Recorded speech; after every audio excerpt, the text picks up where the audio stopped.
Hello and welcome to study IQ PCS YouTube channel. Study IQ के PCS YouTube channel में आप सभी विद्यार्थियों का बहुत बहुत स्वागत है। मैं विरत दुबे हमेशा की तरह हर बार जैसे कि हम आप सब लोगों के लिए बुक रीडिंग का एक कॉन्सेप्ट यहाँ पर लेके आ रहे हैं, जिसमें हम MCQ के थ्रू बुक रीडिंग करेंगे। मीन्स यहाँ पर हम आपको जैसे कि मॉडर्न इंडियन हिस्ट्री के लिए हमने विपिन चंद्रा जी की किताब ली है, ठीक है। इसी तरीके से आप देख सकते हैं पॉलिटी की भी किताब आपके लिए चल रही है। फिलहाल 2 सब्जेक्ट कवर हो रहे हैं, इसके अलावा धीरे धीरे दूसरे सब्जेक्ट्स और साथ ही साथ दूसरी बुक्स भी कवर की जाएंगी। तो मैं आप लोगों को जो सीरीज प्रस्तुत कर रहा हूं, जिसमें हिस्ट्री ऑफ मॉडर्न इंडिया, जो कि विपिन चंद्रा जी के द्वारा लिखी गई किताब है, इसके अलग अलग जो चैप्टर्स हैं उन चैप्टर्स को ध्यान में रखते हुए क्रम से चैप्टर नंबर 1 से लेकर के चैप्टर नंबर 2, 3, 4 ऐसे कंटिन्यूअसली आगे बढ़ते हुए हम आपके साथ में उनके सोल्यूशन जो है यहाँ पर प्रदान करते हैं MCQ के माध्यम से। जैसे कि आज की जो बारी है वो लेसन 2 की है, और लेसन 2 का जो टाइटल है वो है भारत में यूरोपियों का आगमन, यूरोपियंस पेनिट्रेशन इंडिया की। अगर हम बात करते हैं तो भारत में धीरे धीरे करके अंग्रेजों का आगमन भारत के अंदर हुआ है। तो वो किस क्रम में हुआ है, कैसे हुआ है, इसके ऊपर हमने चर्चा की है। और इस क्रम में भी कई सारे हमारे पास में इसके सबटाइटल्स हैं, जैसे कि हम इसके ऊपर डिस्कशन कर चुके हैं इन 2 पॉइंट्स के ऊपर। इसके अलावा हम इस पर भी डिस्कशन कर चुके हैं और इनसे रिलेटेड जो MCQs हैं वो लास्ट सेशन में हमने डिस्कस किए थे। आज के सेशन में हम बंगाल पर कैसे अंग्रेजों का अधिकार हुआ है और साथ ही साथ बंगाल के प्रशासन की दोहरी व्यवस्था किस प्रकार से प्रदर्शित हुई है, इन पर आधारित कुछ प्रश्नों को हम देखेंगे और उसके माध्यम से अध्याय को एनालिसिस करना चाहेंगे या करने का प्रयास करेंगे। तो आप सब लोग बिल्कुल निश्चिंत होकर के एक एक प्रश्न को ध्यान से सुनिएगा, और जैसे जैसे प्रश्न आपके पटल पर आते जाएंगे आप कोशिश करिएगा उन्हें अटेम्प्ट करने की, और नीचे कमेंट सेक्शन में आप आंसर जरूर करिएगा। और अंततः मैं आपको आंसर के साथ साथ एक्सप्लेनेशन तो बताऊंगा ही। आपके मन में कोई डाउट हो तो दूसरे प्रश्न भी आप कमेंट सेक्शन में कमेंट करके हमसे पूछ सकते हैं। इसके अलावा हम ये सारी चीजें भी पढ़ेंगे अपकमिंग जो हमारे जो सेशंस होंगे उसमें। शुरू करने से पहले एक छोटी सी इंफॉर्मेशन है। हाँ, अब आप जैसे जो भी स्टूडेंट हैं, जो भी UPSC की तैयारी करते हैं या फिर जो भी किसी भी एग्ज़ाम की प्रिपरेशन कर रहे हैं, अगर वो एग्ज़ाम PSC से रिलेटेड है, स्टेट PSC हो चाहे UPSC हो, इन सब से रिलेटेड हो, तो वो उन सब के लिए ये बुक बहुत ही ज़्यादा बेनिफिशियल है। और इस तरीके की एक बुक और हम लोगों ने इंट्रोड्यूस करी थी जिसमें फंडामेंटल्स ऑफ ज्योग्राफी की बात करी गई थी। जब वो बहुत ज़्यादा सक्सेस हुई तो हमने अगला कदम भी बढ़ाया और यहाँ पर प्रिंसिपल्स ऑफ इंडियन ज्योग्राफी तक हम लोग पहुंच चुके हैं। स्क्रम में अभी ये बुक्स इंग्लिश में अवेलेबल थी, जल्दी ही आपको हिंदी में भी अवेलेबल होनी शुरू हो जाएंगी। तो फिलहाल आप इन बुक्स को अगर ऑर्डर करना चाहते हैं तो फ्लिपकार्ट और अमेजन की वेबसाइट पे जाकर के डायरेक्टली आप स्टडी IQ ज्योग्राफी बुक लिखेंगे तो इनिशियल लिखते ही आ जाएगा। अदरवाइज आप सिंपली नीचे डिस्क्रिप्शन बॉक्स में जाएंगे, वहां पर क्लिक करेंगे और वहां से भी आप डायरेक्टली इसको परचेज कर सकते हैं। One more thing, Uttar Pradesh PSC की तैयारी करने वाले जो भी स्टूडेंट हैं उनके लिए कंप्लीट स्मार्ट कोर्स जो है वो आपके सामने आ चुका है, जिसमें डिफरेंट टीचर्स जो हैं अलग अलग सब्जेक्ट्स को डिस्क्राइब किए हैं आपके लिए, जिससे कि आपका जो सब्जेक्ट है वो इजी हो सके प्री कम मेंस को ध्यान में रखते हुए। इस कोर्स को फिलहाल 31 मई 2022 तक आप बहुत ही कह सकते हैं कि अफोर्डेबल प्राइस में आप परचेज कर सकते हो। अदरवाइज आप देख सकते हो कि आपको 20,000 का जो ये कोर्स है ये जस्ट आपको 4,599 रुपीज मिलेगा। आपको सिर्फ ये कोड इस्तेमाल करना है, that is VRUP, and in spite of that आप इसको भी यूज कर सकते हो UPSC IAS pre cum mains का जो कोर्स है, बट आपको इसके लिए जो कोड इस्तेमाल करना होगा वो कोड होगा विरद फ्लैश, एंड आप जो है इसी 20,000 के अमाउंट को आराम से 9,999 रुपीज में इजिली परचेज कर सकेंगे। लेकिन ध्यान रखना है यहाँ पर कि इसके लिए अंतिम तिथि जो है वो 31 मई 2022 है। तो चलिए वीडियो की शुरुआत करते हैं और हम आपको MCQ की तरफ ले चलते हैं। 1 बाय 1 एक एक क्वेश्चन हम यहाँ पे सॉल्व करेंगे। फर्स्ट क्वेश्चन ये है आपके सामने। क्वेश्चन है, भारत में ब्रिटिश राजनीति सत्ता का आरंभ किस युद्ध के उपरांत माना जाता है? यानी कि ब्रिटिश राजनीतिक सत्ता जो है वो कब से माना जा सकता है, किस बैटल के बाद माना जा सकता है कि यहां से ब्रिटिशर्स जो है वो भारत में जो इंडिया की या फिर बंगाल से शुरू होते हुए शेष भारत की जो राजनीति है उसमें उन्होंने पांव पसारने शुरू किए। ऑप्शन है आपके सामने, प्लासी का युद्ध, बक्सर का युद्ध, फिर बक्सर का युद्ध और फिर प्लासी का युद्ध।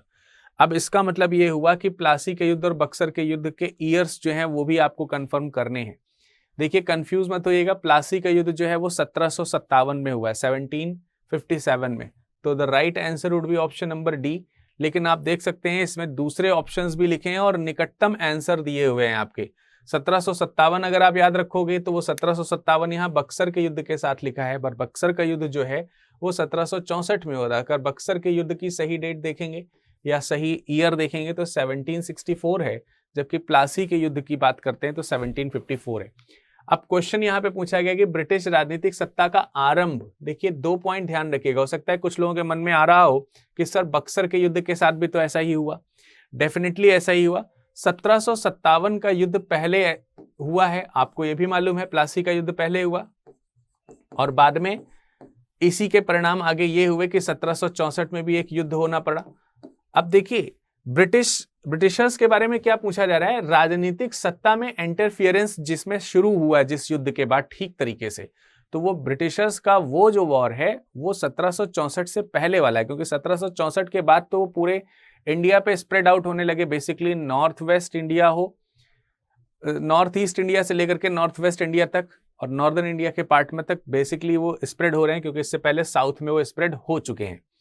तो इंडिया की टेरिटरी के हिसाब से अगर आप देखोगे तो ये इस समय के आने तक, बंगाल को अगर हम देखते हैं यहाँ पर, इस समय तक अगर आप देखेंगे तो इन्होंने काफी बड़े हिस्से को जो है वो कवर कर लिया है। ये जो साउदर्न पोर्शन है हमारा, कर्नाटक और हैदराबाद के वॉर के बाद और उसी समय जिस समय कर्नाटक वॉर चल रहा है उसी समय ब्रिटिशर्स जो है वो बंगाल को भी ऑक्यूपाई कर रहे हैं। और बंगाल को ऑक्यूपाई करने के साथ साथ आप देखेंगे कि ये यहाँ पर 2 बैटल्स आपको देखने को मिलेंगे, 1757 और 64 वाला। और 1764 के बाद तो वो तेजी से जो है वो नॉर्थ वेस्ट इंडिया की तरफ बढ़ना शुरू करते हैं। हालांकि उसको नॉर्थ वेस्ट नहीं कहेंगे, पर बंगाल के दृष्टिकोण से देखेंगे तो वेस्टर्न पार्ट है वो, चूंकि वो अवध तक का रीजन कवर कर लिया जाता है। दिल्ली और अवध, नॉर्दर्न कहेंगे तो ज्यादा अच्छा रहेगा। ठीक है, ये सब एरिया उन्होंने ऑक्यूपाई कर दिया। आप देख सकते हैं ट्रायंगुलर शेप में कहीं ना कहीं इंडिया को पूरी तरीके से उन्होंने ऑक्यूपाई करना शुरू किया। सो इस क्वेश्चन के आंसर के लिए ये वाला जो आंसर है वो बिल्कुल सही है। हालांकि 1764 के बाद उन्होंने तेजी से राजनीति में अपने कह सकते हैं हाथ पैर चलाने शुरू किए, लेकिन हाथ पैर चलाने की शुरुआत जो है वो 1757 से हो रही। तो इसलिए इसका आंसर सही होगा ऑप्शन नंबर डी। अब हम बढ़ते हैं अगले प्रश्न की ओर। पूछा जा रहा है किस मुगल शासक ने बंगाल में ईस्ट इंडिया कंपनी, और जब ईस्ट इंडिया कंपनी की मैं यहाँ बात कर रहा हूं तो अब ब्रिटिश ईस्ट इंडिया कंपनी की ही बात हो रही है, क्योंकि ईस्ट इंडिया कंपनी तो फ्रेंच ईस्ट इंडिया कंपनी भी थी, डच ईस्ट इंडिया कंपनी भी थी। बट यहाँ पर आप ध्यान रखें क्योंकि हम आ चुके हैं ब्रिटिशर्स के समय में, तो अभी आपको ये ध्यान रखना है कि ईस्ट इंडिया कंपनी के मायने यहाँ पर क्या हो रहे हैं, ब्रिटिश ईस्ट इंडिया कंपनी हो रहा है। तो किस मुगल शासक ने बंगाल में ईस्ट इंडिया कंपनी को बिना कर चुकाए व्यापार की अनुमति प्रदान की थी? तो ये बात है 1717 की, 1717 की। 1717 में मुगल बादशाह थे, मुगल बादशाह। अब यहां मुगल बादशाह का मतलब एक तरीके से केंद्रीय सत्ता को रिप्रेजेंट करने वाली बात हो गई। मुगल बादशाह थे जिनका नाम था फर्रुखशियर। इसी वजह से फर्रुखशियर को घृणित काया भी इतिहासकार कहते हैं। यह भी ध्यान रखना है, फर्रुखशियर को एक टाइटल दिया जाता है जिसे कहा जाता है घृणित काया, और इसको घृणित काया या गानित कायर कहीं कहीं लिखा रहता है। तो ये इसलिए ही कहा जाता है कि ये इतना ज्यादा कायर था कि इसने एक फरमान जारी किया, जिस फरमान के अंतर्गत ब्रिटिशर्स को या ब्रिटिश ईस्ट इंडिया कंपनी को ये अधिकार प्राप्त हो गए, इस कंपनी को ये कह सकते हैं कि अधिकार मिल गए हैं इस तरीके के कि आप बंगाल में, ठीक है, बंगाल में बिना चुंगी दिए हुए, जैसे व्यापार जब आप करते हो तो व्यापार की संबंधित जो शासक या सामंत होते हैं, गवर्नर्स होते हैं, उनको चुंगी देनी पड़ती है। आज भी आप व्यापार करते हो, चाहे स्टेट में करते हो या फिर जैसे भी, तो आप देखते हैं टैक्स देना पड़ता है आपको, राज्य को। तो उसी प्रकार से यहां पर इनको भी टैक्स देना पड़ता था, लेकिन इन्होंने परमिशन ले ली कि हमें टैक्स नहीं देना पड़ेगा। इसका मतलब ये हुआ कि बंगाल में ईस्ट इंडिया कंपनी अब निःशुल्क व्यापार करना जो है वो शुरू कर सकती है। इसके अलावा इनको दस्तक जारी करने के भी अधिकार दे दिए गए। दस्तक का मतलब होता है एक तरीके से पास जारी करना। तो अगर कोई ट्रेडर है, कोई अगर व्यापारी है, तो व्यापारी को किसी खास चीज का व्यापार करना है तो उसके लिए आज्ञा पत्र चाहिए हुआ करती थी, तो वो जारी करने का अधिकार भी इनको मिल गया था। इसके अलावा जो निजी व्यापारी थे कंपनी के, उनको भी ये सब चीजें करने का अधिकार था, लेकिन कंपनी के निजी व्यापार के तौर पर जब कोई व्यापारी व्यापार करता था तो उसे संरक्षण नहीं मिलता था, और जब वो कंपनी के नाम पर व्यापार करता था तो उसे संरक्षण भी मिलता था। अब इन सब दशाओं को देखते हुए बंगाल की जो दशा है वो बहुत ज्यादा खराब हो गई, और उस समय के जो तत्कालीन बंगाल के नवाब हुआ करते थे, जिसमें मुर्शिद कुली खान का नाम आता है, जो 1717 में ही बंगाल के नवाब बने थे, मुर्शिद कुली खान, और आगे चल करके अली वर्दी खान ने भी इस दोनों चीजों का विरोध किया। तो इस प्रश्न का उत्तर आपको यहां पर मिल जाएगा। इस क्वेश्चन का करेक्ट आंसर क्या है? Option number C, फर्रुखशियर। फर्रुखशियर वो व्यक्ति है जिसने इस तरीके की परमिशन दी है। हालांकि इससे संबंधित जो और प्रश्न है वो भी आपके मन में आ रहे होंगे, उसको भी हम सॉल्व कराएंगे, बट ये क्वेश्चन का आंसर आपको मिल गया होगा ऑप्शन नंबर सी। औरंगजेब की तो उस समय तक डेथ ही हो गई थी, आपको मालूम है। और जब सिराजुद्दौला की बात करी जा रही तो सिराजुद्दौला आगे बंगाल का नवाब बनेगा, ठीक है। और बंगाल का ये नवाब भी ईस्ट इंडिया कंपनी के को दिए गए इस प्रकार के विशेषाधिकार को अनएक्सेप्ट करेगा, और यही रीजन जो है वो लीड करेगा 1757 का जो प्लासी का युद्ध हो रहा है, ठीक है। तो ये चीज आपको ध्यान रखना है। नेक्स्ट क्वेश्चन क्या है? 1717 के शाही फरमान से अंग्रेजों को कौन से बहुमूल्य विशेषाधिकार प्राप्त हुए थे? और इसकी कुछ लाइनअप मैंने अभी आपको थोड़ी देर पहले ही बताई है कि 1717 का जो स्पेशल कह सकते हैं कि उनको प्रिविलेज मिला है ब्रिटिशर्स को, उस स्पेशल प्रिविलेजेस की क्या क्या शर्तें हैं? पहली शर्त लिखी है, कंपनी को बिना कर चुकाए बंगाल से अपने सामान का आयात निर्यात करने की आजादी प्राप्त हुई। ये बात बिल्कुल सत्य है। अब आप ऐसे सोच के देखो कि एक पर्टिकुलर रीजन में बंगाल, किसी भी बंगाल में कोई विदेशी व्यापारी आया है, विदेशी व्यापारी है। आप देखिए, मैं आपको जो चीज बता रहा हूं ना, उन सब चीजों को समझने के लिए आपको इतिहास में थोड़ा सा डूबना पड़ेगा। डूबना का मतलब है कि आप उस समय को महसूस करिए। आज के कमरे में, एसी के कमरे में बैठ करके इन सब चीजों को पढ़ेंगे तो आपको वो चीज नहीं समझ में आएगी। आप महसूस करिए कि 1717 का समय है, इंडिया जो है वो ब्रिटिशर्स के द्वारा कैप्चर किए जाने वाला है। इससे पहले मुगलों की दशा पूरी तरीके से खराब हो चुकी है। व्यापारिक प्रतिस्पर्धाएं पश्चिमी देशों की इतनी ज्यादा बढ़ गई हैं कि वो भारत में भी आकर के लड़ रहे हैं, यानी कि बुरी तरीके की कंडीशंस इंडिया में फैली हुई हैं। उन कंडीशन को फील करिए। इसके अलावा जब यहां पे बात हो रही है कि कंपनी बिना कर चुकाए बंगाल से अपने सामान का आयात और निर्यात करने की आजादी रखती है, तो आपको उस समय यह भी महसूस होना चाहिए कि बंगाल के लोकल ट्रेडर्स क्या कर रहे थे, बंगाल के जो स्थानीय जो व्यापारी थे उनका क्या था। आपको मालूम है, उनसे कर लिया जाता था और वो कर इनसे कई गुना ज्यादा होता था। इनके निजी जो व्यापारी हुआ करते थे उनको तो कर देना ही पड़ता था, तो उन निजी व्यापारियों से ज्यादा कर देना पड़ता था लोकल ट्रेडर्स को, और कंपनी को तो कर ही नहीं देना पड़ता था। अब ये बड़ी आश्चर्य की बात है कि जो बाहर से आया है वो हमारे यहाँ निःशुल्क व्यापार करे, और जो हमारे यहाँ के लोकल ट्रेडर्स हैं उनसे हम बहुत ज्यादा टैक्स वसूलते थे। और अगर आप ऐसे ही एक लोकल व्यापारी हो तो आपको किस प्रकार के कष्ट महसूस होंगे, उसको समझते हुए इस इतिहास को समझने का प्रयास कीजिए। लिखा हुआ है, निजी कर्मचारियों को निजी व्यापार के साथ साथ फरमान की सुरक्षा भी प्राप्त थी। तो निजी कर्मचारियों को निजी व्यापार की तो अनुमति प्राप्त थी। देखिए, मैंने आपको बताया कि जो कंपनी का प्रोटेक्शन है वो तो कंपनी को मिल रहा है, मतलब इस फरमान के द्वारा कंपनी को तो प्रोटेक्ट किया जा रहा है, साथ ही साथ उसे टैक्स भी नहीं देना है इंपोर्ट एक्सपोर्ट पे, किसी भी तरीके का चुंगी वगैरह कुछ नहीं देनी है। और जो दस्तक जारी करने का जो विशेषाधिकार है वो भी कंपनी को दिया गया है। लेकिन ये ये जो विशेषाधिकार था, ये जिसको आप कह सकते हैं कि पास जारी करने का, ये पास जारी करने का विशेषाधिकार का ये दुरुपयोग बहुत करते थे। किस प्रकार से दुरुपयोग करते थे कि ये किसी भी व्यापारी को, जैसे कोई विदेशी व्यापारी और है इनके अलावा, जैसे मान लेते हैं फ्रांसीसी है, डच है, पुर्तगीज है, इंडिया का ही कोई लोकल ट्रेडर है, अगर उसे जो है इस पास को प्राप्त करना होता था तो ये उसको पास बेचते थे। तो अब शाह ने जो आपको पास दिया था वो आपकी सुरक्षा के लिए दिया था, आपके लिए दिया था, आप उसका मिसयूज करना शुरू कर देते हैं यहां पर। तो ये चीज आपको ध्यान रखनी है कि कंपनी को तो ये वाली फैसिलिटी मिली है, लेकिन कंपनी के जो निजी व्यापारी हैं वो भी यहां व्यापार कर रहे हैं, उन्हें भी कर से तो छूट प्राप्त है, लेकिन फरमान से सुरक्षा जो है वो प्राप्त नहीं होती है, लेकिन वहां उसमें कंपनी को सुरक्षा प्राप्त होती है। तीसरा, कंपनी के कर्मचारियों को निजी व्यापार के लिए वही कर देने होते थे जो भारतीय व्यापारियों के ऊपर लगाए गए थे।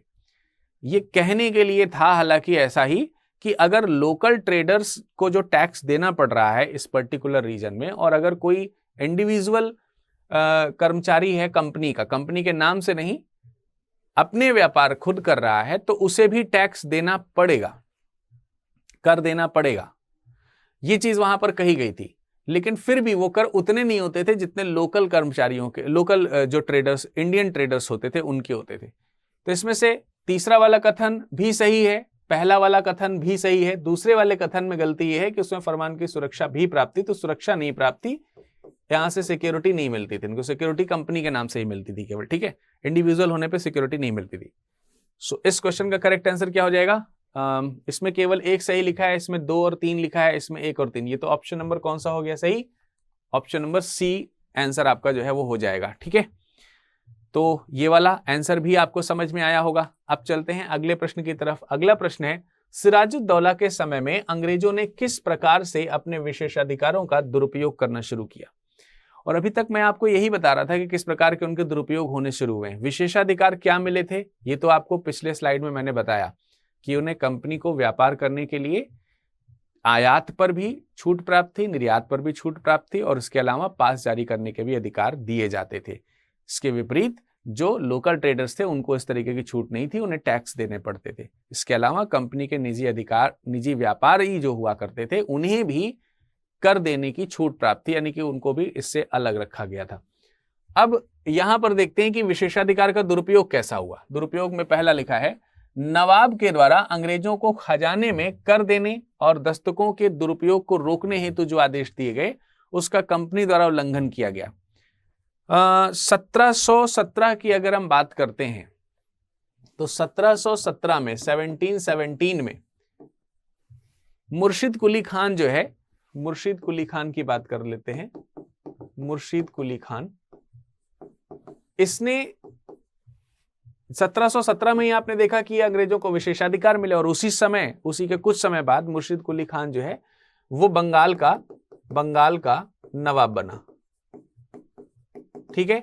और उसी समय 1717 में फर्रुख शियर कौन है? फर्रुख शियर, यहां पे फर्रुख शियर की बात करते हैं तो ये मुगल सम्राट है। ये कौन है? मुगल सम्राट, बादशाह जिनको कह सकते हैं। तो बादशाह का आदेश था कि बंगाल में ये छूट मिलेगी अंग्रेजों को, लेकिन कुछ समय बाद इन्होंने विरोध किया, और विरोध करके अंग्रेजों को इस बात के लिए बाध्य कर दिया कि आपको सरकारी खजाने में पेमेंट देना पड़ेगा पूरी तरीके से, ठीक है, खजाने में कर देने पड़ेंगे आपको, और जो दस्तक आपको दिए गए हैं उसके दुरुपयोग नहीं करेंगे, यानी कि आप उसको किसी दूसरे को नहीं बेचेंगे अगर आपके यूज करने के लिए कहा गया है तो। यह बात मुर्शिद कुली खां से लेकर के अली वर्दी खां तक के सभी शासकों ने अपनाई थी। और उसके बाद जब ये सिराजुद्दौला गद्दी पर बैठा है तो सिराजुद्दौला ने इस चीज को भांप लिया है कि अंग्रेज जो हैं वो बंगाल को खोखला करना चाहते हैं, और इसी कारण इसने साहस दिखाते हुए इसी प्रकार की चीजें जो मुर्शिद कुली खान ने जारी करी थी, और जैसे मुर्शिद कुली खान के समय में ये अंग्रेज टैक्स देने के लिए बाध्य हो गए थे, उसी प्रकार की बाध्यकारी नीति सिराजुद्दौला ने करनी शुरू करी और इसके लिए आदेश जारी कर दिया।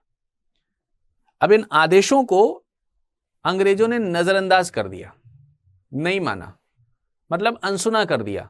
अब पॉइंट में आते हैं, लिखा है सिराजुद्दौला के समय में अंग्रेजों ने किस प्रकार से अपने विशेषाधिकारों का दुरुपयोग किया। तो ये दुरुपयोग ही तो है कि नवाब जो है आपको बोल रहा है कि ये नहीं करना है, विशेषाधिकार है आपका ये, तो आप इसका सही से काम करिए, उल्लंघन, लेकिन उसके लिए जब आदेश आया तो उस आदेश का उल्लंघन कर रहे हैं ये। तो एक तो ये कथन सत्य है। अंग्रेजों ने भारतीय मालों पर भारी महसूल लगा दिए। महसूल का मतलब होता है शुल्क लगा देना, महसूल का मतलब होता है किसी प्रकार का शुल्क लगा देना, टैक्स लगा देना। तो भारी शुल्क लगा दिए जो कलकत्ता आते थे। अब कलकत्ता की बात यहां पर स्पेशली कर देता हूं क्योंकि सिराजुद्दौला के समय में कलकत्ता की पूरी गवर्नरशिप जो है वो अंग्रेजों के हाथ में थी। यानी ऐसे समझ लीजिए कलकत्ता शहर अंग्रेजों का बसाया हो गया था और उस पर पूरी तरीके से उन्हीं का अधिकार था। हालांकि उसका राजस्व जो है वो पे करना पड़ता था इन्हें, फिर भी यहां पर उन्होंने क्या कहा कि क्योंकि उसका राजस्व कलेक्शन का अधिकार इन्हीं को हो गया था, वो कलेक्शन का कुछ पार्ट देना जरूर पड़ता था लेकिन कलेक्शन का अधिकार अंग्रेजों का हो गया था। तो इन्होंने, अब सोचिए बंगाल का नवाब गद्दी पर बैठा है और उसी के समय में ये इन लोगों ने एक नया नियम निकाला है कि कलकत्ता से अगर होकर के कोई सामान जाएगा फिर वो किसी का भी हो, चाहे वो नवाब का ही क्यों ना हो, तो उस पर शुल्क लगेगा। भारतीय माल अगर वहां से गुजरेगा तो उस पर शुल्क लगेगा। इन्हें इतना नहीं समझ में आ रहा था कि एक तरफ तुम हमारे देश में आकर के व्यापार करते हो और हमारे देश के राजा आपको व्यापार में कर में छूट देते हैं, और आप हमारे देश में ही आकर के व्यापार करते हैं, हमारे देश में ही एक शहर अपना बनाते हैं, और उससे होकर के हमारे देश के ही वासियों को अगर गुजरना पड़ता है तो आप उस पर टैक्स लेते हैं। एक तरफ आपको टैक्स छूट मिल रही है, एक तरफ आप टैक्स ले रहे हैं। अब आपका इसमें क्या मत है कि क्या ये अंग्रेजों की नासमझी थी, या फिर हमारे भारतीय प्रशासक जो उस समय के थे, चाहे वो केंद्रीय रहे हों या फिर उस समय के तत्कालीन सिराजुद्दौला या फिर दूसरे इनसे पहले आने वाले, उनकी ये कह सकते हैं कि किसी भी तरीके से जो अक्षमता थी वो यहाँ पर प्रदर्शित हो रही है। दोनों में से क्या है, या फिर कुछ और, आप इस पर मनन करिए, क्योंकि ये सब विषय जो है वो मनन के ही हैं, आपको तभी समझ में आएगा। तो ये बिल्कुल सही बात है कि अंग्रेजों ने भारतीय मालों पर भारी महसूल लगा दिए थे, तो ये वाला स्टेटमेंट भी सही है। नवाब से आज्ञा लिए बगैर कंपनी ने कलकत्ता की किलेबंदी शुरू कर दी। कलकत्ता में फोर्ट विलियम बना हुआ था, और फोर्ट विलियम को ये और ज्यादा मजबूत करने लगे थे, क्योंकि कलकत्ता के पास में एक जगह थी चंदर नगर, बंगाल में ही चंदर नगर थी, और उस चंदर नगर पे फ्रांसीसियों का अधिकार था या फ्रांसीसियों का कब्जा था। और ब्रिटिशर्स फ्रांसीसियों को लेकर के, हालांकि अभी साउथ में उन्होंने हराया था, लेकिन उसके बावजूद भी तमाम संधियां भी हुई थी, लेकिन ये संधियां तो टूटती रहती थी, और इसी बात का भय अंग्रेजों को था, इसलिए वो अपने कलकत्ता को सुरक्षित करने के लिए फोर्टिफिकेशन करने लगे। इसका परिणाम ये हुआ कि फ्रांसीसियों ने भी फोर्टिफिकेशन करना शुरू कर दिया। तो यहां पर नवाब से इसके लिए आज्ञा नहीं ली गई, और कलकत्ता का फोर्टिफिकेशन मतलब कलकत्ता में आप टैक्स भी ले रहे हैं, अपना शहर भी बसा रहे हैं, अपने हिसाब से किलेबंदी भी कर रहे हैं, अपने हिसाब से सेना भी रख रहे हैं। ऐसे लग रहा है कि कलकत्ता जो है वो भारत में नहीं है, बंगाल में नहीं है, ब्रिटेन में रखा हुआ है। इस तरीके का बिहेवियर इन्हें समझ में आने लगा। तो इसका मतलब ये हुआ कि ये वाला कथन भी सही है। इसका आंसर क्या हो जाएगा? इसका आंसर हो जाएगा करेक्ट ऑप्शन नंबर डी। तीन की तीनों बातें सत्य हैं इस रिस्पेक्ट में अगर देखा जाए तो। आशा करता हूं कि सारे पॉइंट्स आपको समझ में आ रहे होंगे। अगर आपको समझ में आ रहे हैं तो आप जरूर इसको जो है बताइएगा, या फिर अगर कोई परेशानी है तो आप मुझे लिखिएगा कि सर ये वाला पॉइंट नहीं समझ में आया, and I will do reply. अगर जितना भी आप पूछेंगे उतना हम रिप्लाई करने का पूरा प्रयास करेंगे। तो ये क्वेश्चन आपको क्लियर हो गया होगा, ये 3 पॉइंट्स जो हैं आपको क्लियर हो गए। चलिए अब अगले क्वेश्चन की तरफ चलते हैं। लिखा है 1756 में अंग्रेजों के किस किले पर बंगाल के नवाब सिराजुद्दौला ने अपना अधिकार कर लिया? मेरे ख्याल से आपको कमेंट सेक्शन में अब तक कमेंट कर देना चाहिए, क्योंकि अभी पीछे ही मैंने इसका नाम लिया था। ऑप्शंस हैं यहाँ पर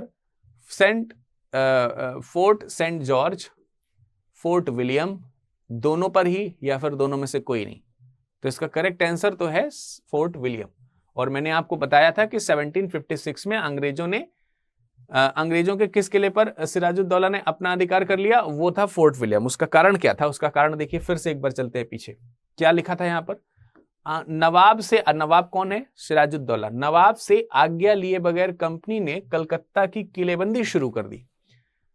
तो जब कंपनी ने कलकत्ता की किलेबंदी शुरू कर दी तो नवाब ने आज्ञा दी इस चीज की, तुरंत आदेश जारी किया कि ये फोर्टिफिकेशन तुरंत रोक दिया जाए, और किसी भी प्रकार से अपने हिसाब से, मेरे ही राज्य में बैठ करके अपने हिसाब से युद्ध का निर्णय ले रहे हैं आप, युद्ध की तैयारियां कर रहे हैं आप, कर बढ़ा रहे हैं आप, ये सब बगैर हमसे पूछे।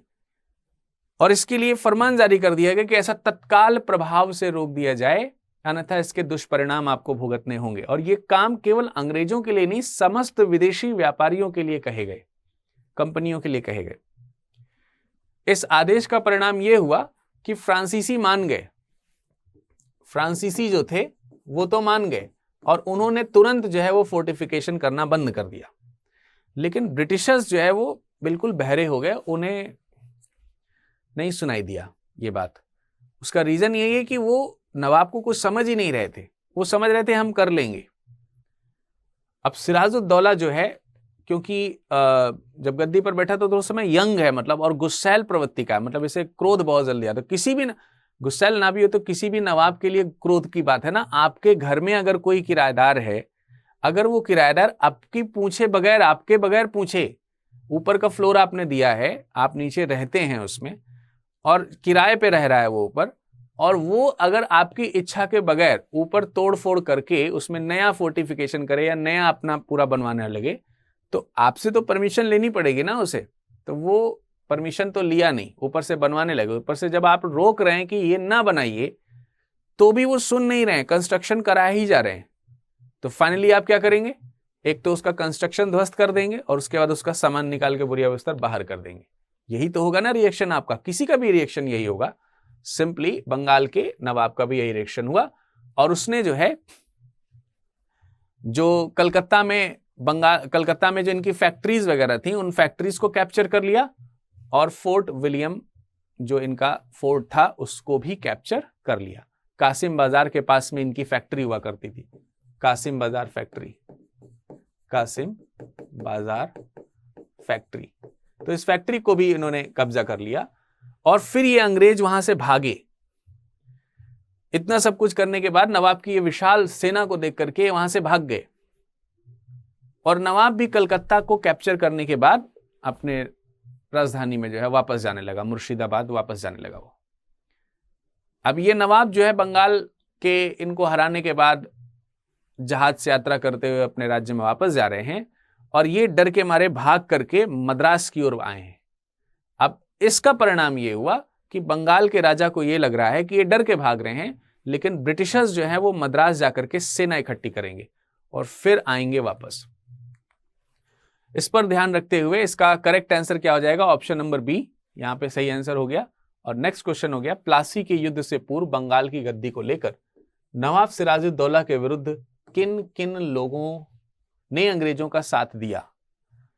तो सिंपली क्या बात पूछी जा रही है, प्लासी के युद्ध तक हम पहुंच गए। आप देख ही रहे हैं कि प्लासी के युद्ध तक पहुंच ही गए, 1756 तक की बात हो गई है और एक ही साल बचा है 1757 के लिए। और उसका तात्कालिक परिणाम यही है कि अभी अंग्रेजों को सिराजुद्दौला ने हराया है। उसके बाद तमाम सारे अंग्रेजों को कैद भी कर लिया था, काल कोठरी की घटना ऐसे कहा जाता है। तो इन सब चीजों से अंग्रेज गुस्साए हुए हैं, उसका बदला लेना चाहते हैं। और जिस समय वो बदला लेना चाह रहे हैं, जिस समय यहाँ से जा रहे हैं, माहौल शांत किए, उस समय अंग्रेजों ने एक काम किया कि इस नवाब को युद्ध में नहीं हराया जा सकता, तो कोई लूप होल्स होंगे अंदर, उनको पहचाना जाए और फिर समय लेकर के कम बैक किया जाए।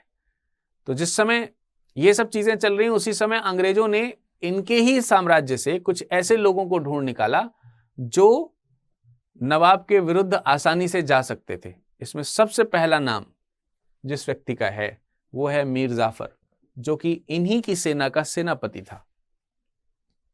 मीर जाफर बिल्कुल सही नाम।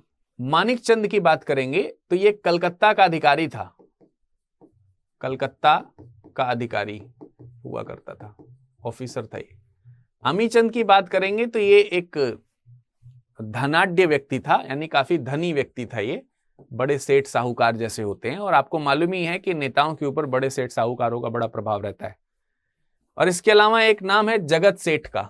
जगत सेठ जो है बहुत ही बड़ा बैंकर हुआ करता था उस समय, तो ये भी एक तरीके से धनी व्यापारी ही है। और ये सब लोग बड़ी ही आसानी से नवाब की तरफ झुक गए, जिसमें से इन लोगों ने तो व्यापारिक भविष्य देखे थे कि हमारा व्यापार आगे ठीक चलेगा, और इन्होंने षड्यंत्र करने शुरू कर दिए थे अपने ही राजा के खिलाफ। तो बड़ी ही आसानी से इसको लालच दे करके अंग्रेजों ने अपने साथ मिला लिया और मिला करके ये सपना दिखाया कि अगर तुम हमारे साथ हो जाओगे तो भविष्य में तुम ही बंगाल के नवाब बनोगे। और नवाबी वाला जो लालच है वो किसी को भी अगर दिया जाए तो वो उसमें पागल हो ही जाता है। मीर जाफर भी पागल हो गया। रही बात मीर मादन की और मोहन लाल की, तो ये वो लोग हैं जो आगे प्लासी के बैटल में नवाब का साथ देंगे और युद्ध करेंगे जी जान से। तो ये अगर देखा जाए तो किन लोगों ने साथ दिया है प्लासी के युद्ध से पूर्व बंगाल की गद्दी को लेकर नवाब सिराजुद्दौला के विरुद्ध दरबार के किन किन लोगों ने अंग्रेजों का साथ दिया? तो इन्होंने भी दिया, इन्होंने भी नहीं, इन्होंने नहीं दिया, इन्होंने नहीं दिया, इन्होंने नहीं दिया, केवल एक ने साथ दिया है। ऑप्शन नंबर डी में जो नाम लिया है वो मीर मादन और मोहनलाल। तो इसका करेक्ट आंसर क्या हो जाएगा? Option number D. ठीक है, आंसर डी आपको समझ में आ गया, क्लियर है? कोई डाउट हो तो फिर मैं कह रहा हूं आपसे पूछते चलिएगा। मैं फिर आपको याद दिला दूं कि हिस्ट्री जो है इसमें कई सारी चीजें जुड़ती हैं, इसमें भावनाएं भी जुड़ती हैं, इसमें इतिहास के पन्ने भी जुड़ते हैं, इसमें स्टोरीज यानी कि कहानियां भी जुड़ती हैं, और तार्किकता का जब इसमें अनुभव होता है तब आपको हिस्ट्री सही से समझ में आती है। और मैं एक एक चीज के पीछे आपको तर्क दे रहा हूं कि कोई भी घटना घटित हो रही है तो क्यों हो रही है और उसके परिणाम क्या हो रहे हैं उसको बताने का भी मैं आपको प्रयास कर रहा हूं। और ये सब चीज विपिन चंद्रा जी की किताब में जिस तरह से लिखी गई और उसके जो अर्थ निकलते हैं उसी आधार में डिटेल कर रहा हूं। हालांकि इसको दूसरी तरीके से भी समझाया जा सकता है, परंतु मैं चाहता हूं कि मैं उन्हीं शब्दों का प्रयोग करूं जो किताब में लिखे गए हैं, जिससे कि आपको वो किताब आसानी से समझ में आए।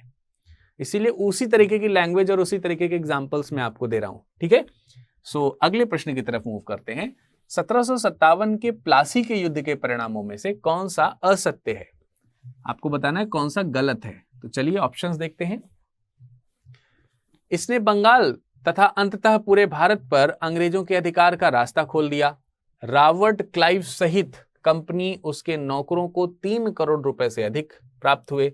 बंगाल से प्राप्त राजस्व से अंग्रेजों ने विशाल सेना तैयार की जिससे शेष भारत पर विजय प्राप्त हो सके। मीर कासिम को बंगाल का नवाब बनाया गया। एक एक पॉइंट पर अच्छे से समझने का प्रयास करते हैं कि कौन सा सही है। और मैं फिर आपसे बता दूं कि इस तरीके से जब प्रश्न आपके एग्जाम में आए तो बिल्कुल घबराना नहीं है, धैर्य से ध्यानपूर्वक एक एक स्टेप को पढ़ते जाइए और सोचते जाइए कि यह सही था या नहीं। 1757 में प्लासी का युद्ध हुआ, यह बात बिल्कुल सही है। अब इसके परिणामों में से कौन सा सही है यह हम पहचान लेते हैं, कौन सा गलत है अपने आप पता चल जाएगा। इस युद्ध ने बंगाल तथा अंततः पूरे भारत पर अंग्रेजों के अधिकार का रास्ता खोल दिया। इस बात से किसी को दो राय नहीं होनी चाहिए, क्योंकि यही वो युद्ध है जिसने ब्रिटिशर्स को भारत में आने का और राजनीति में इंटरफेयर करने का पहला मौका प्रदान किया था। तो ये बात बिल्कुल सही है और आगे चल करके इसी का प्रयोग, इसी युद्ध के से जो सीख ली थी उसने, इसी का प्रयोग जो है आगे भारत के जीत में वो करते रहे। इस युद्ध के समय ब्रिटिशर कौन था, वो था रॉबर्ट क्लाइव। बिल्कुल सही बात है ये। रॉबर्ट सहित कंपनी और उसके नौकरों को 3 करोड़ रुपए से अधिक प्राप्त हुए, यह बात भी बिल्कुल सही है। अकेले अगर हम क्लाइव की बात करते हैं तो करीब 20 लाख रुपए जो है इसको मिला था। 20 लाख रुपए अकेले इसी को मिला था। और रॉबर्ट क्लाइव की बात करें और कंपनी के जो दूसरे व्यापारियों की बात करें, इन सब का हर्जाना एक तरीके से लेकर के देखा जाए तो सब लोगों को मिलाकर के करीब 3 करोड़ रुपए से अधिक की धनराशि इस युद्ध के हर्जाने के तौर पर दी गई थी। इसके अलावा बंगाल से प्राप्त राजस्व से, और इतना बड़ा जो राजस्व बंगाल से मिला, इस रेवेन्यू से अंग्रेजों ने एक विशाल और शक्तिशाली सेना तैयार करी और उसका उद्देश्य था कि जो शेष भारत है उस पर कब्जा किया जाए। तो ये वाला पॉइंट यहां पर समझ में आ गया होगा। तो ये वाला पॉइंट भी सही है, दूसरा भी सही, तीसरा भी। चौथे में क्या लिखा है, मीर कासिम को बंगाल का नवाब बनाया गया। तो बस यही वाला पॉइंट पकड़ना था आपको। मीर कासिम बंगाल का नवाब नहीं बना था, मीर जाफर बना था, मीर जाफर। और मीर जाफर का दामाद है मीर कासिम, जो कि आगे नवाब बनेगा। ठीक है, मीर कासिम का दामाद है, मीर जाफर का दामाद है मीर कासिम, ये आगे नवाब बनेगा। ठीक है, तो इसका करेक्ट आंसर क्या हो गया, ऑप्शन नंबर डी। ठीक है, क्लियर हो रही बात, ऑप्शन नंबर डी इसका सही आंसर हो गया। अब चलते हैं अगले प्रश्न की ओर। अगला प्रश्न जो है वो कथन कारण पे आधारित है और बहुत सारे कथन कारण के प्रश्न आपके एग्जाम में कई बार आते हैं। आज मैंने आपको कई सारे कथन और कारण बताए भी हैं, तो मुझे लगता है कि आप इस कथन और कारण का जवाब सही से दे ही लेंगे। चलिए पढ़ते हैं। लिखा है, अंग्रेजों ने अक्टूबर 1760 में मीर जाफर को मजबूर किया कि वह अपने दामाद मीर कासिम के लिए, यहां पर मीर कासिम होगा, मीर कासिम के लिए गद्दी छोड़ दे। ठीक है, मीर कासिम के लिए क्या कर दे, गद्दी छोड़ दे। अब ध्यान से समझिए, अंग्रेजों ने अक्टूबर 1760 में मीर जाफर को मजबूर किया। अभी हमने क्या कहा आपको कि जो 1757 का ये युद्ध हुआ है, इस युद्ध में सिराजुद्दौला की तो हार हुई है और आगे आप देखेंगे कि मीर जाफर जो है, जो कि अपनी सेना को लेकर के खड़ा रहा, हिला तक नहीं। जब अटैक हुआ तो काफी बड़ी, मालूम है, बहुत बड़ी सेना, 50,000 लोग उस सेना में शामिल थे।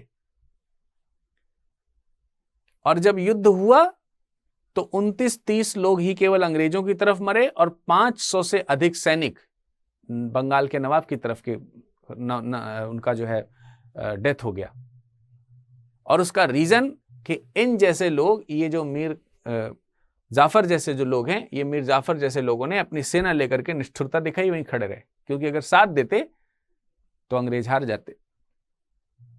और कई इतिहासकारों का तो यह भी मानना है कि जब मीर जाफर और मतलब यूं कह सकते हैं कि सिराजुद्दौला की जब सेना वहां सामने बैटल ऑफ प्लासी में गई, जो कि मुर्शिदाबाद के पास ही था, तो उसमें मीर जाफर की सेना इंक्लूडेड थी। और इतनी बड़ी सेना को देखकर के रॉबर्ट क्लाइव भयभीत हो गया था, और उसके भय को देखते हुए मीर जाफर ने इधर से इशारा किया, तब उसका भय दूर हुआ कि परेशान ना हो, हम हैं, आप करो युद्ध।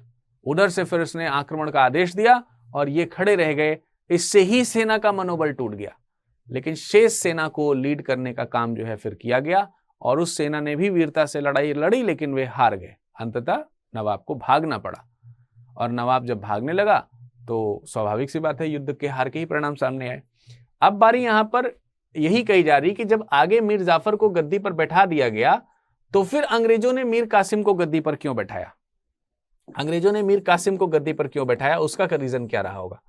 उसका रीजन ये था कि जब जाफर गद्दी पर बैठा तो आपको मालूम ही है कि इसको अंग्रेजों के हाथ की कठपुतली होना पड़ा। ये बात वो युद्ध से पहले भी जानता था, लेकिन किस हद तक अंग्रेज इस कठपुतली का इस्तेमाल कर सकते हैं, यानी कितना दोहन कर सकते हैं जाफर का, ये बात जाफर को विश्वास में ही नहीं थी। और जब ये गद्दी पर बैठा तो मतलब अक्सर नजराने मांगना, वित्तीय सहायता मांगना, घूस मांगना, उपहार मांगना, ये चीज फ्रीक्वेंटली होने लगी। इससे बंगाल का जो राजकोष था वो अमूमन खाली हो गया, और इस चीज को देखते हुए ये चिंतामय हो गए। और आगे चल करके मीर जाफर जो था वो धीरे धीरे करके, जब उसे ये महसूस हो गया कि इस प्रकार से तो हम अंग्रेजों का साथ नहीं दे सकते हैं, एक स्टेप ऐसा आया। शुरुआत में तो अच्छा लगा कि हमने नवाब बना दिया गया, जो मांगोगे हम देंगे। अच्छा, हमारे यहाँ के नवाब भी जो होते हैं ना, ऐसे ही मांगो जो क्या मांगते हो, तुमने हमारी सहायता करी है, हम तुम्हें देंगे। और ये कहते वक्त वो ये भूल गए कि सामने वाला कुछ भी मांग सकता है और कितना भी मांग सकता है। तो उन्होंने इतनी मांग करी कि इनका राजकोष जो है वो खाली हो गया। और जब इनका राजकोष खाली हो गया तो इन्हें महसूस होने लगा कि निश्चित रूप से हमसे कहीं ना कहीं भूल हुई है, लेकिन अब ये करते क्या, इनसे तो चूक हो चुकी थी। लेकिन धीरे धीरे करके जाफर जो है वो अपने नियमों पे प्रतिबंध लगाना शुरू कर देता है। एक बार फिर से अंग्रेजों और उन अंग्रेजों के व्यापारों पर जब धीरे धीरे प्रतिबंध लगना शुरू होता है तो अंग्रेज इसे धमकी देते हैं, और न मानने पर आगे चल करके इसी के दामाद मीर कासिम, अब जैसे जाफर चाहते थे सिराजुद्दौला के समय में बादशाह बनना, वैसे नवाब बनना, वैसे कासिम भी चाहता है इनको हटा करके बनना। तो इसका फायदा उठाया जाएगा और कासिम को गद्दी पर बैठा दिया गया। अब रीजन क्या है यहां पर? ये तो स्टेटमेंट में जो बात लिखी है बिल्कुल सही लिखी है कि अंग्रेजों ने अक्टूबर 1760 में मीर जाफर को मजबूर कर दिया है कि वह मीर कासिम के लिए गद्दी छोड़ दे, ऐसी सिचुएशन क्रिएट कर दी है। तो सिचुएशन क्यों क्रिएट हुई है ये तो मैंने आपको बता दिया, और आई थिंक कि ये आपको क्लियर है। बट क्या उसका रीजन ये था कि मीर जाफर अब बंगाल का शासन संभालने के लिए बूढ़ा हो चुका था? मीर जाफर बूढ़ा हो जाए ये एक अलग बात है, शासन संभालने के लिए बूढ़ा हो गया था, इसलिए क्या रिक्वेस्ट करी गई थी कि आप कासिम को दे दीजिए? ऐसा नहीं था। इसके पीछे ये वाला लॉजिक नहीं था। इसके पीछे लॉजिक वही था जो हमने आपको थोड़ी देर पहले बताया कि अंग्रेज समझ गए थे कि कहीं ना कहीं जाफर जो है अब हमारी सहायता नहीं करेगा, और जब अंग्रेज ये जान गए तो उन्होंने उस व्यक्ति को ढूंढना शुरू किया जो आगे उनकी सहायता कर सकता था, और इसके लिए इसका दामाद जो है वो आगे तत्पर था। इसीलिए मीर कासिम को अगला बंगाल का नवाब बनाया गया। तो ए भी सही है, आर भी सही है। मीर जाफर अब बंगाल का शासन संभालने के लिए बूढ़ा हो गया था, नहीं, मीर जाफर ये नहीं हुआ था। तो इसका मेरे ख्याल से कथन जो है सही कौन सा हो जाएगा? शासन संभालने के लिए बूढ़ा हो गया, ये बात सही है, लेकिन मीर जाफर इसी वजह से हटा हो, ये बात सही नहीं है। अलग अलग दोनों बातें यहां पर सही दिखाई जा रही हैं। इस रिस्पेक्ट में ये बात सही नहीं है, मतलब इसके कारण को व्याख्या करता हुआ ये नहीं है। ऑप्शन नंबर ए में जो पॉइंट लिखा है उसका कारण वही है, ऐसा नहीं है। ठीक है, मेरी बात को समझ पा रहे हैं? कंफ्यूजन तो नहीं क्रिएट हो रहा है? सिंपल सी बात है। तो आपको समझना है कि बंगाल की नवाबी से ये हटाए गए, वो बात सही है, लेकिन उसका रीजन ये नहीं, उसका रीजन ये था जो अंग्रेज चाहते थे। तो इसका करेक्ट आंसर आपको पता चल गया होगा, ऑप्शन नंबर बी। अब हम चलते हैं अगले प्रश्न की ओर। अब क्योंकि शासन कौन कर रहा है, मीर कासिम कर रहा है, और मीर कासिम के समय में अंग्रेजों को ऐसा लगा जैसे ब्रिटिशर्स के हाथ में कामधेनु लग गई है, जो मांगो वो मिलेगा, क्योंकि ये भी उसी शर्त के साथ आए। लेकिन इन्हें थोड़ा जल्दी आभास हो गया, इन्हें थोड़ा जल्दी आभास हुआ कि अंग्रेज हमारे साथ ठीक नहीं कर रहे हैं, हमारे राज्य के साथ ठीक नहीं कर रहे हैं। लेकिन जो ये मीर कासिम का समय था ना, उसमें ब्रिटिश इतिहासकार के कुछ कथन है, और कथन क्या है कि खुली और निर्लज्जतापूर्ण लूट का एक युग था, लूटपाट का एक युग था। यानी इसका समय ऐसा समय था जब अंग्रेजों ने अंधाधुंध लूट मचाई। अंधाधुंध लूट मालूम है किस तरीके से मचाई?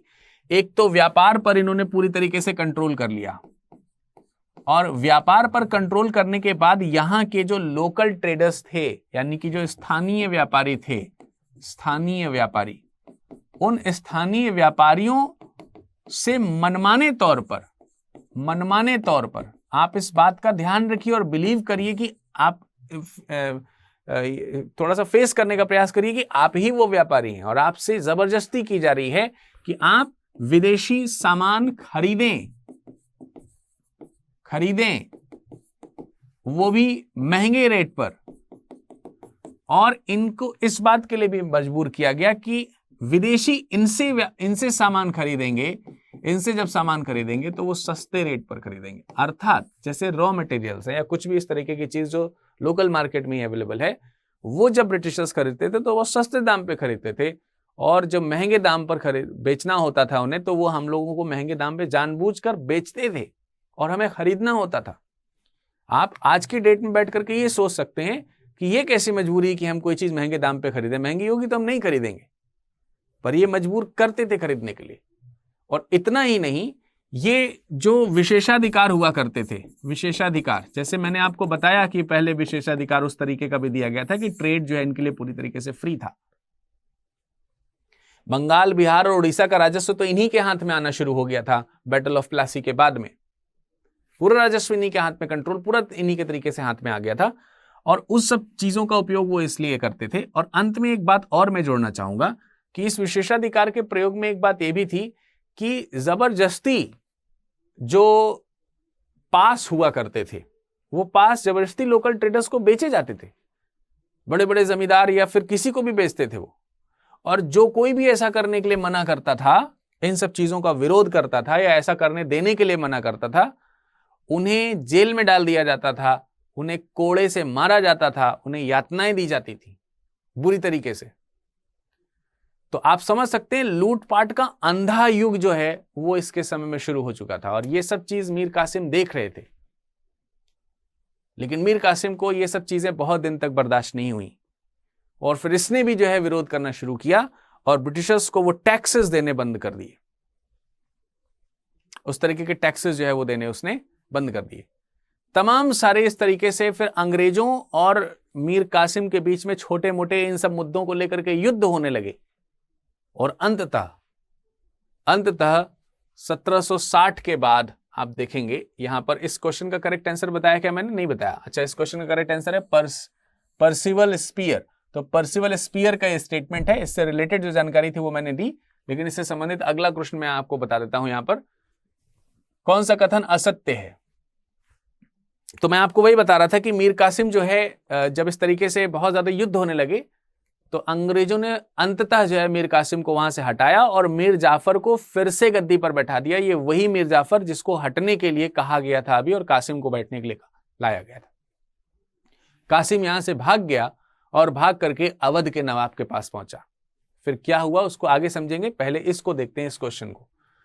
लिखा है कौन सा कथन असत्य है, यह पहचानना है। मीर कासिम ने एक बड़ा कदम उठाते हुए आंतरिक व्यापार पर सभी महसूल खत्म कर दिए। ये वही स्टेप है जिससे ब्रिटिशर्स बहुत बौखला गए। महसूल खत्म करने का फर्क क्या पड़ा? महसूल का मतलब समझते हैं ना, जो शुल्क मैंने बताया था, जो टैक्सेस लगाया करते थे। ब्रिटिशर्स को विशेषाधिकार था कि उनको इन महसूल को नहीं देना, मतलब उनके लिए ये फ्री था, टैक्स फ्री था बंगाल। और कासिम ने क्या किया? सभी व्यापारियों के लिए फ्री कर दिया, और इसका परिणाम यह हुआ कि अब किसी भी व्यापारी को इस तरीके का टैक्स नहीं देना पड़ेगा। अगर वो ब्रिटिशर से टैक्स ले नहीं पा रहा था तो उसने किसी से भी टैक्स लेने से मतलब वो नियम बना दिया कि अब कोई टैक्स नहीं देगा। और इसका परिणाम क्या हुआ? इसका परिणाम ये हुआ कि अब इनको भी टैक्स नहीं देना है जो लोकल ट्रेडर्स हैं। और ब्रिटिशर्स को यह महसूस हुआ कि इस तरीके से करके कासिम लोकल ट्रेडर्स को हमारे विदेशियों के खिलाफ लाके खड़ा कर रहा है।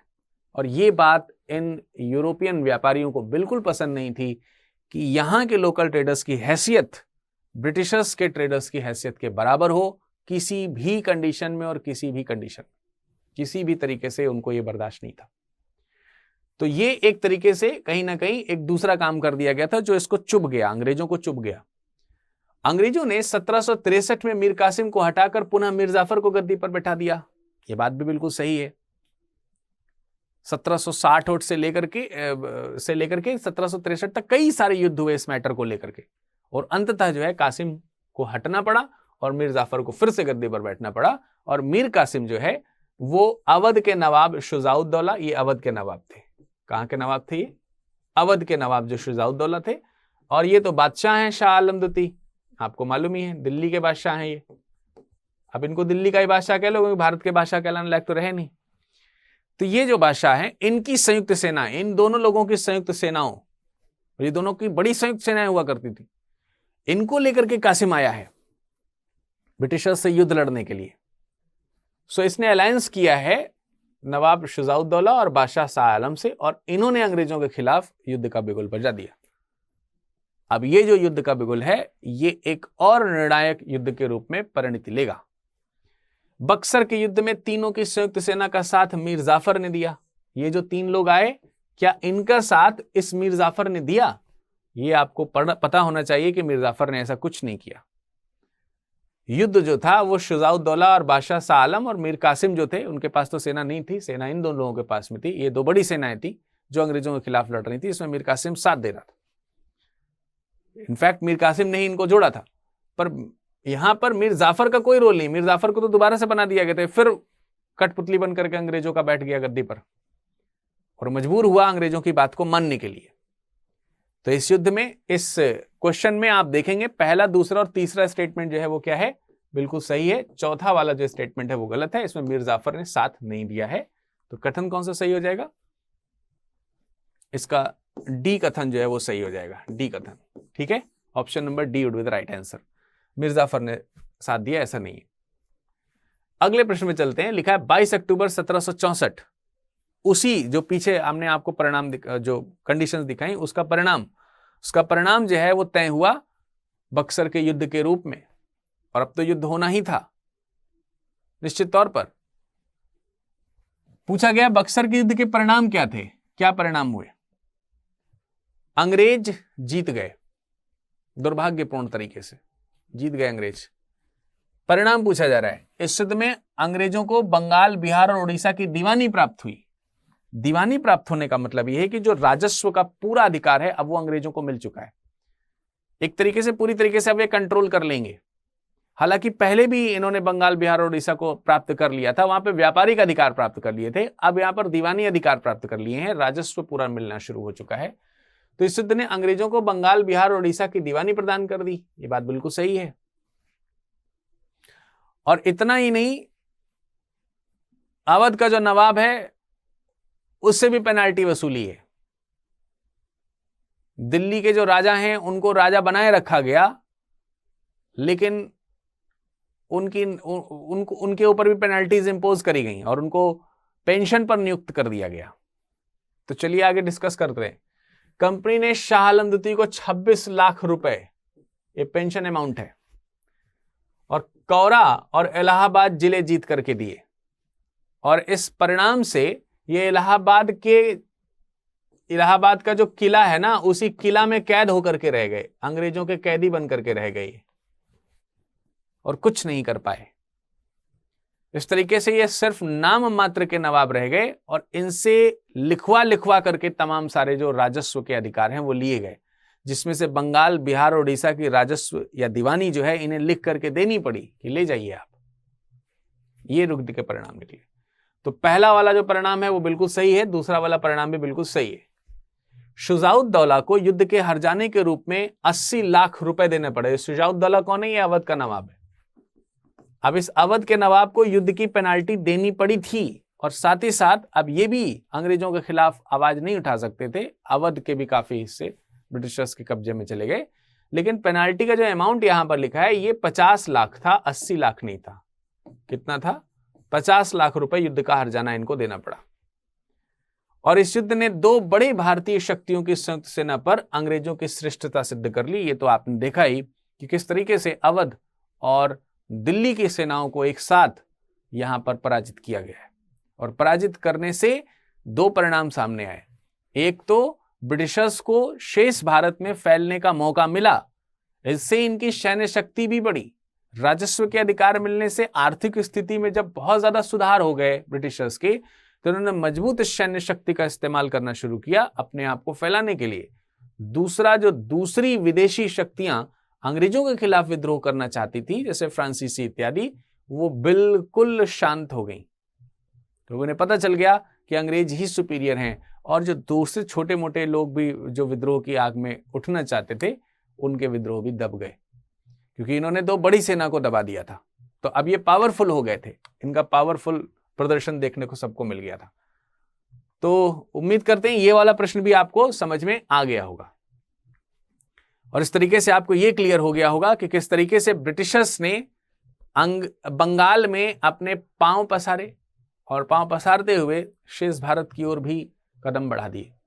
आज के इस सत्र में फिलहाल इतना ही। मुलाकात करेंगे अगले सत्र में इसके आगे की कहानी लेकर के, और उससे बनने वाले जो एमसीक्यूज हैं उनको लेकर के। तब तक आप जरूर study IQ PCS YouTube channel को सब्सक्राइब कर लीजिए, और अपने मित्रों से भी कहिए कि शानदार पढ़ाई में वो शामिल हो। और आपके मन में किसी भी प्रकार की कोई क्वेरी है तो आप हमसे संपर्क कर सकते हैं किसी भी माध्यम से, और हम आपके प्रश्नों का जवाब देंगे। PDFs या फिर जो सारी चीजें हैं वो आपको अवेलेबल कराने का प्रयास करेंगे। आप सब लोग इस सब चीजों को अच्छी तरीके से नोट करते चलिए, पढ़ते चलिए सीक्वेंस वाइज। 2023 को टारगेट कर सकते हैं। इसके लिए हमारे बैचेस आप परचेज कर सकते हैं। एप्लीकेशन पे जाकर के उत्तर प्रदेश PCS का बैच लॉन्च हुआ है, जिसमें मैं आपको हिस्ट्री पढ़ा रहा हूं, एंशिएंट से लेकर के मॉडर्न तक।